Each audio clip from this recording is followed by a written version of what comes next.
Ketua Dewan Pimpinan Wilayah Partai Solidaritas Indonesia DKI Jakarta Mikhail Victor Sianipar angkat bicara terkait puluhan warga yang keracunan setelah menyantap nasi kotak berlogo PSI.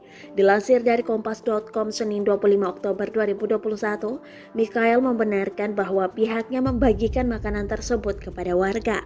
PSI tidak membuat makanan yang dibagikan dalam bentuk rice box tersebut. Kami membagikan dan menghimpun dukungan program rice box ini dari publik, bekerja sama dengan warung-warung dan UMKM, kata Mikhail.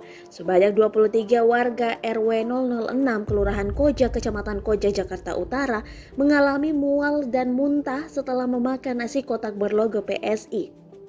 Adapun nasi kotak tersebut dibagikan pada Minggu 24 Oktober 2021. Mikhail meminta maaf atas kejadian tersebut. Dia mengaku pihaknya sudah berkoordinasi dengan puskesmas setempat untuk menangani warga yang keracunan.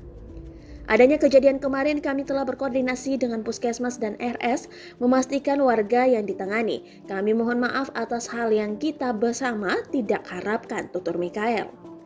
PSI juga telah memeriksa warung UMKM membuat nasi kotak tersebut.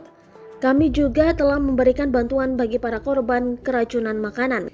Kami juga menindaklanjuti dan mendalami pemilik warung tersebut, kata Mikhail.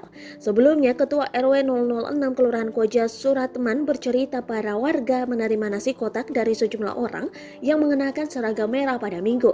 Di bagian depan kotak nasi itu tampak logo PSI dan tagar #RiceBoxPSI. Menurut Suratman, ada 80 kotak nasi yang dibagikan kepada warga. Kotak nasi tersebut berisi nasi, telur, sayur buncis, dan tempe orek. Tak lama kemudian, para warga yang memakan nasi kotak tersebut mengalami mual dan muntah. Para warga yang keracunan makanan langsung dilarikan ke Rumah Sakit Koja, Jakarta Utara, dan sebagian diperbolehkan pulang.